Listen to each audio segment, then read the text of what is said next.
ಮೆಟ್ರೈಸಮ್ ಅನಿಸ್ಪೊರಿಯಾ ಅಂತೇಳಿ. ಸೊ ಇದು ಮೇನ್ ಆಗಿ ನಮಗೆ ಬೇರಲ್ಲಿ ಏನು ಸಮಸ್ಯೆಗಳು, ದೊಣ್ಣೆ ಹುಳು ಸಮಸ್ಯೆ, ಮತ್ತು ಮಿಡತೆ ಕಡಿತದೆ 2 ಎಲೆ ಇದ್ದಾಗ ತರಕಾರಿಗಳಲ್ಲಿ, ಆ ಸಮಸ್ಯೆ.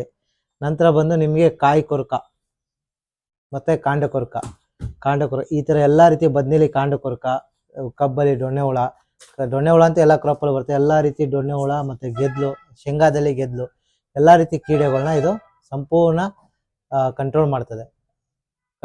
ಅಂದರೆ ಅವನ್ನ ತಿನ್ನೋದ್ರಿಂದ ಅದ್ರ ಪಾಪ್ಯುಲೇಷನ್ ಕಡಿಮೆ ಆಗ್ತಾ ಹೋಗ್ತದೆ. ಸೊ ಇದು ಎಕರೆಗೆ 1 kg. ಸೊ ನೀವು ಇದನ್ನ ಯಾವುದೇ ರೀತಿ ಗೊಬ್ಬರಗಳಲ್ಲಿ ಮಿಶ್ರಣ ಮಾಡಿ ಕೊಡ್ಬೋದು, ರಾಸಾಯನಿಕ ಆಗಲಿ ಅಥವಾ ಸಾವಯವ ಗೊಬ್ಬರ ಆಗಲಿ. ಅಥವಾ ನೀವು ಡ್ರಿಪ್ಪಲ್ಲಿ ಕೊಡ್ಬೇಕಂದ್ರೆ ಡ್ರಿಪ್ಪಲ್ಲಿ ಎಕರೆಗೆ 1 kg ಡ್ರಿಪ್ಪಲ್ಲಿ ಕೊಡ್ಬೋದು. ಇಲ್ಲ ನಾವು ಆಯಿ ನೀರಲ್ಲಿ ಮಾಡ್ತಿರ್ತೀರಂದ್ರೆ ಆಯಿ ನೀರಲ್ಲಿ ಇದನ್ನ ನೆನೆ ಇಟ್ಟು ಒಂದಿನ ನಂತರ ಸೆಲೈನ್ ಟೈಪ್ ಬಿಡೋದ್ರಿಂದ ಎಲ್ಲ ರೀತಿ ನಿಮಗೆ ಸಮಸ್ಯೆಗಳು ಕಂಟ್ರೋಲ್ ಆಗ್ತದೆ.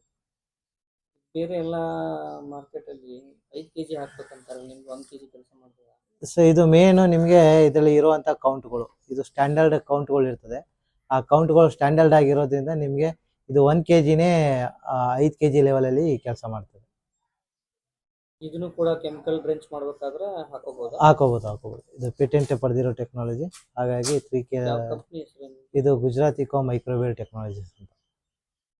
ಒಂದು ಎಕರೆಗೆ ಎಷ್ಟು? 420 ರೂಪಾಯಿ ಖರ್ಚು ಬರ್ತದೆ ಒಂದು ಎಕರೆಗೆ. 1 kg ಇಲ್ಲಿ ನಿಮಗೆ ಸಂಪೂರ್ಣ ನಿಯಂತ್ರಣದಲ್ಲಿ ಇರ್ತದೆ ಸಮಸ್ಯೆಗಳು.